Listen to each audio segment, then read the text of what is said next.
Hi,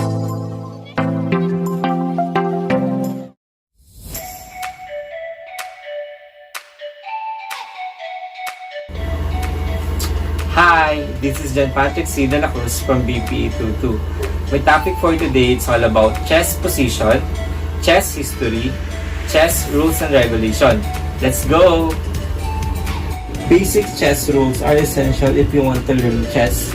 That's why we are explaining these chess rules in an easy to understand way, from initial board setup to movement of every piece. We will explain everything in this chess rules section. History of chess. Chess is believed to have been invented 1,500 years ago in India. The game has changed only slightly since then with the advent of the queen in the 15th century and some minor movement adjustment in 80s. Chess game goal. The ultimate aim in the chess game is delivering a checkmate, trapping your opponent's king. The term checkmate is an alternation of Persian phrase shamat, meaning literally the king is ambushed and not the king is dead. That is a common misconception. General chess rules. White is always first to move and players take turns alternately moving one piece at a time. Movement is required if a player's turn is to move. He is not in the check but has no legal moves. This situation is called stalemate and it ends the game in a draw. Each type of piece has its own method of movement. A piece may be moved to another position or may capture an opponent's piece, replacing on its square.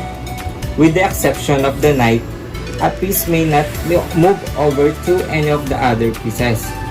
When a king is threatened with capture, it is called check. If a king is checked, then the player must make a move that eliminates the threat of capture and cannot leave the king in the check. Checkmates happens when a king is placed in check and there is no legal moves to escape. Checkmate ends the game. The side whose king was checkmate loses. Chess for kids would be a great option to help the kid enhance his thinking capability with the chess strategies. The initial position setup. The chessboard is made up of 8 rows and 8 columns for a total of 64 squares of alternating colors. 1, 2, 3, 4, 5, 6, 7, 8. Each square of the chessboard is identified with a unique pair of a letter and a number.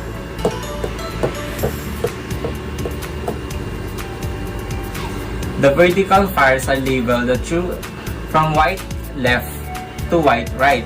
Similarly, the horizontal rank are numbered from 1 to 8, starting from the one nearest white side of the board. Each square of the board then is uniquely identified by its a 5-letter and rank number. In the initial position setup, the light queen is positioned on the light square, and the dark queen is situated on a dark square. The diagram below shows how the pieces should be initially situated.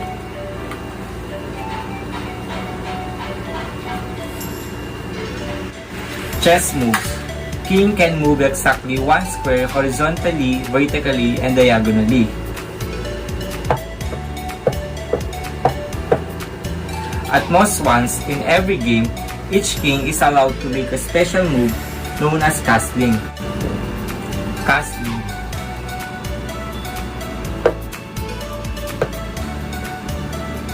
Queen can move any number of vacant squares diagonally, horizontally, or vertically.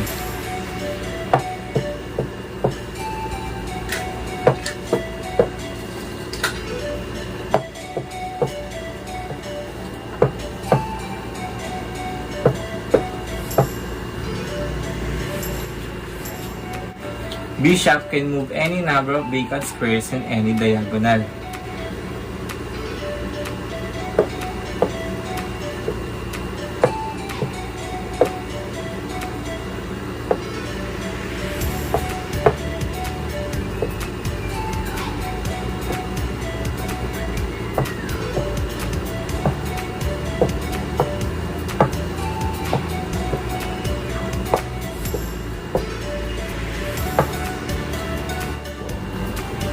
Knight can move one square along any rank or file, and then at angle, the knight's movement can also be viewed as an L or 7, laid out of any horizontal or vertical angle.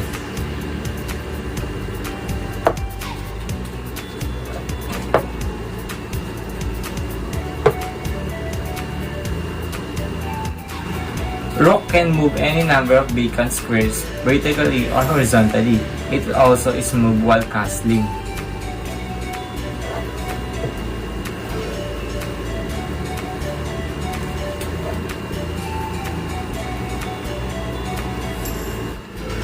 Pawns can move forward one square if the square is unoccupied. It has not yet moved. The pawn has the option of moving two squares forward provided both squares in front of the pawn are unoccupied.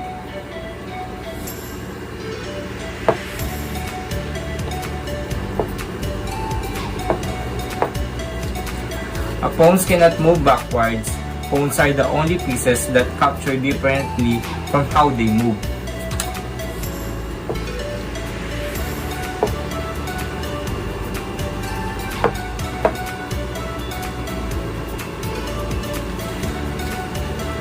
They can capture an enemy piece of either of the two spaces adjacent to the spaces in the front of them.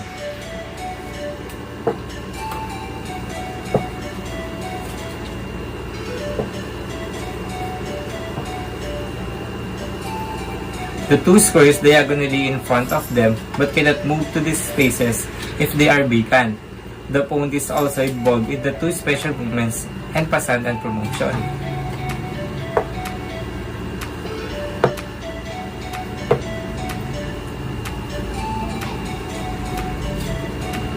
En passant may only occur when a pawn is moved two squares on its initial movement. When this happens, the opposing player has the option to take move pawns en passant as if it had only moved one square. This option only stays open for one move. The en passant move was developed after pawns were allowed to move more than one square on their initial move. The idea behind this rule was to retain restriction imposed by slow movement while at the same time speeding up the game.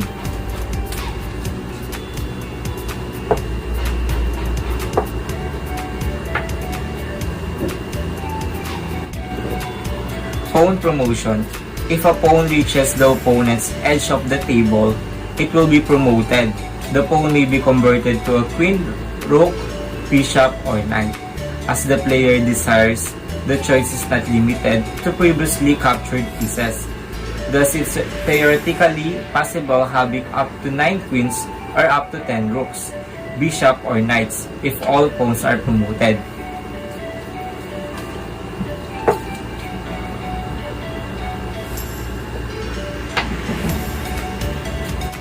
Those are the chess, position, history, rules, and regulation. Bye!